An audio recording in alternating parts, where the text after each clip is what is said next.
teams aren't necessarily. Ooh, for us this year? Yeah, Syracuse is not in the top 25. Just wait on it. Not very Not much even that gonna you want them to be giving you. That's having practice to see. Did they send out a press Come to email? synagogue. Wow, I had no About the idea. practice? Yeah. Yeah. Yes. Just came remember out. us 12. Now it'd be cool if Fran Brown beat them to the camping Bowl. Breastfeeds, baby. That'd be a lot of fun. What do you know here? Hey, a bowl game in Florida sounds fun. What? Yeah. No. Okay, not Pinstripe, no, not New York City, no. If they go to the Pinstripe Bowl, he's on the odds. The ghost of Dino Babers just lives on, dude. Could have done that with, you know, I think it might be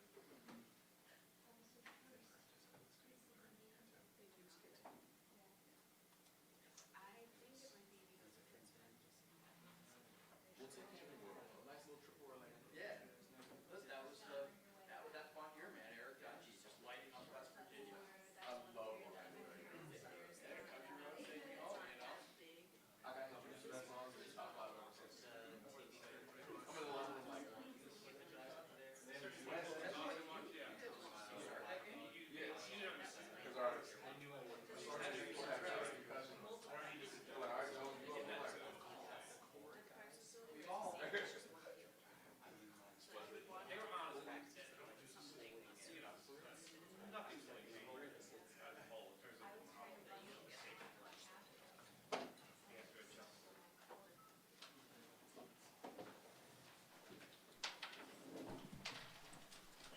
How you doing? All right. Okay. All right, here's an injury update for you guys. Shane Bouchel hurt his neck in the game, so he's going to be out for an extended period of time. Brian and I are in the process of discussing, what our next steps are there. Brian Thompson, BT, hamstring, he'll be week to week. Mike Edwards will miss today, as well as Cole Bishop, Nick Morrow, Chase Claypool, Travis Clayton, Daquan Jones, Casey Toohill. These players will return today in some fashion at least. It'll be Justin Shorter, Ty Johnson, Eddie, and Mac Hollins. So the time's yours. Yes. Is there one hit with Shane that injured him or something? I think there was one, but then, just it went from there. But I give him a lot of credit, man. He toughed it out. how imperative, go ahead. I was just gonna say, when you said you were talking about what's next, what exactly would you be looking for in maybe another quarterback experience or anything specific you would want to see? Yeah, we're talking through that. So, we're kind of seeing what our options are. How imperative is it to bring in another quarterback, knowing that you probably don't want to subject Josh to a lot of playing time? Yeah, Josh or Mitch. So we've got to be sensitive to that for sure. Do you have a plan yet as far as the game Saturday with Josh? And No, nothing yet. So it'll get finalized as we move forward here. How much would the joint practice and having those control reps might contribute to that decision? Well, listen, it's Monday, right? We just finished up watching the film from the game, so that's really where my focus is. Do I have a thought in my mind? To both of you guys, yes, but I'm not really ready and willing to go there because it's not finalized yet. So there's a lot of things, Joe, that are going to play into it, and really my focus is on the practice here. So. Given the focus that you put on the team now playing at the Bills standard on Saturday, how do you address that? How much do you expect that to be corrected going into week 2 preseason? And what did you see on film specifically that may or may not have changed your mind? There was a lot in that game, and I think the biggest thing is really continuing to try and make sure that the people who haven't been here, whether it's rookies or new faces that are veterans, understand how we do things and what the expectation level is and what the standard is, and so it's not as much the result as it is what leads to the result. That is, we're continuing to double down on that and make sure that they understand, and the whole team for that matter, understands, the energy that you have to come in with, the mindset you have to come in with, the urgency that you have to approach every game with, the standard, the fundamentals, and so you could just keep going from there. So, listen, I thought that there were some positives in there in that game, but overall, we go back to the drawing board, and this is what I said about, onboarding these players and making it's going to take some time to get them to continue to develop to where they can help us. Then we've got more than a couple guys that we're counting on that are missing valuable time because they're out missing practice, and so some of those guys are new guys as well. So it's just taking it one day at a time, one rep at a time, and continuing to teach, continuing to make sure that there's understanding on what's expected. I just as a follow-up, I don't want to accuse this as a lack of leadership, but this is a byproduct of the leadership core that you lost over the offseason, and how much they played a role in enforcing that standard to a degree, and you need to have other guys step into that role to be more vocal, I guess. Yeah, I would say it's that's a piece of it. I would say it's more of the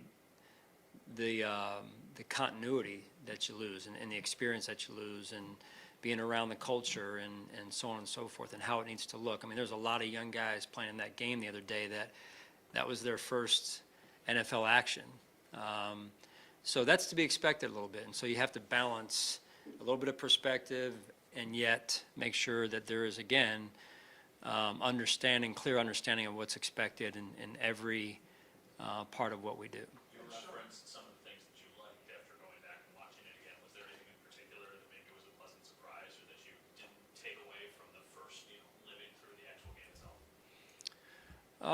Yeah, I would say that there were moments of the physicality that needs to be there. There were moments of the energy that needs to be there. Again, I thought T-Bass, field goal wise, had a good day. Sam had a couple good kicks in there, punts in there as well, and so there's moments, and I do believe that you've got to celebrate those so that the players understand that, hey, this is what we want, and they build on those areas.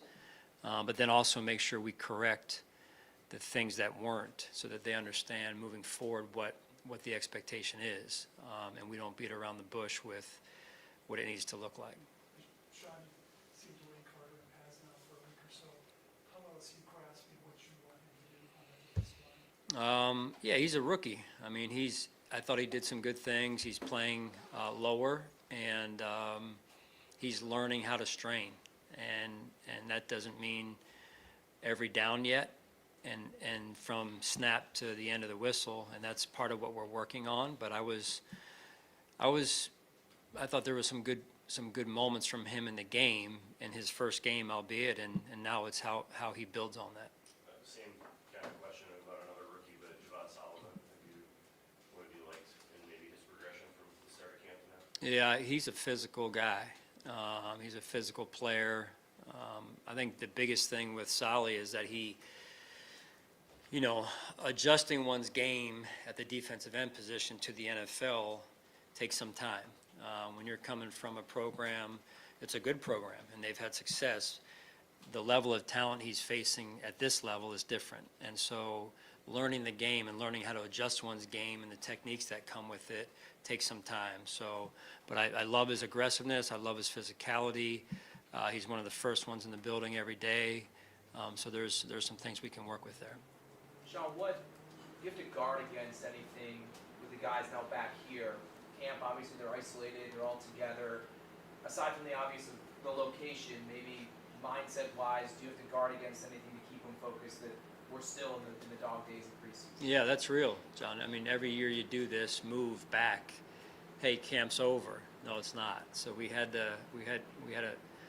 we reminded them of that this morning. Camp is not over. We are still in training camp, and this is an important week for us from a developmental standpoint, as you guys are asking about, right? We've got to continue to develop these guys and bring these new pieces along, and Again, it's one day at a time, one rep at a time, and then the follow-up to those reps. So, and then the leadership piece. John, you were asking about leadership. That leadership, that connection from our player-driven leadership is huge. That they're connecting with those players and they're instilling not only by example but by their voice of, hey, this is the way things are here, and this is either good enough or isn't good enough. So that leadership is key for us. What have you seen in Curtis Samuel through the first bit of training camp and now the preseason game? Yeah, I was very impressed how he, I think it was the red and blue, which was a week or two ago now, where didn't have the night he wanted to have, and then he came back and he responded, right? And so I thought he did a good job in the game, and he's played well since that moment, and I think that's key, right? You're going to have some performances that you want back, and it's what you do with them, and he's responded to that situation the other night. Yep, you're good. You've got a number of guys being around the practice squad for a year or two have become regulars. How has your staff been able to develop those guys consistently? Yeah, I mean, I think that's big, that the developmental piece, and that's what I said after the game. What I was referring to, at least, is, that's one of the challenges of a coach, one of the challenges of a staff. Having said that, I think we've done a really good job of developing players, and so that's what you look forward to every day, coming in with this young team to help them develop and bring them along. The practice squad players that have come on and done some good things, and when they've been on the varsity, on the active roster. So, that's a critical part, especially anymore where the practice squad, the complexion of the practice squad has changed from what it used to be. It used to be more of a, hey, you're on it, maybe one or two guys get brought up, and we'll just use it as a redshirt year, and they just soak. Now it's, you kind of got to have that, but you also have to have guys that can come in and play. And we experienced that a couple of years ago. We went to Miami, I think it was the second, third game of the year, in the hot game where we played down there, and we had some rookie practice squad guys that were playing. I think one of them may have started in the game, in fact. So all those are valuable lessons for us in terms of how we shape the roster and the practice squad as well. You talked a little bit last week about Dorian Williams and the year 1 to year 2 beat for growth. You helped Matt out the other night, and Dorian was in there. What did you think of his game, and maybe just in general, showing some of that growth? Yeah, I saw some growth. I saw some growth early in the game. Still a lot of work to do. Still remain very confident in Dorian, and I think this week will be a big step for him. Mark Buzz had, I think, 29 snaps in the game. Sorry, who was it? Mark Buzz, Valdez Scantling. Yep. You see the one target he gets, ends up being a drop, but you look at the entire picture when you look at the film. How would you assess his performance in the first? Yeah, I believe in MVS, and this is another new veteran player that's new to us. The playbook's new. I think he's doing a lot of learning right now, and so he may not be playing as fast as what as how we normally have seen him play over the years, and that is one of his greatest strengths, is his vertical speed. So I look forward to him continuing to get the playbook down, so he plays like we know he's capable of. Watching the film back, what were your takeaways from Bobby's play calling? Did you view it well? What were any takeaways from the play calling? Yeah, we reviewed the game, Bobby and I, and there's always going to be lessons baked into it, right? And there's always going to be plays that a play caller himself, or I in this case, we disagree with or whatever. And those are good conversations, good healthy conversations. Bobby's wired in such a way that he welcomes those and can handle just really direct conversations and truth. And so I thought he did a really good job in a lot of areas, and I know knowing him, he's going to learn from the few he wants back. All right, thank you guys.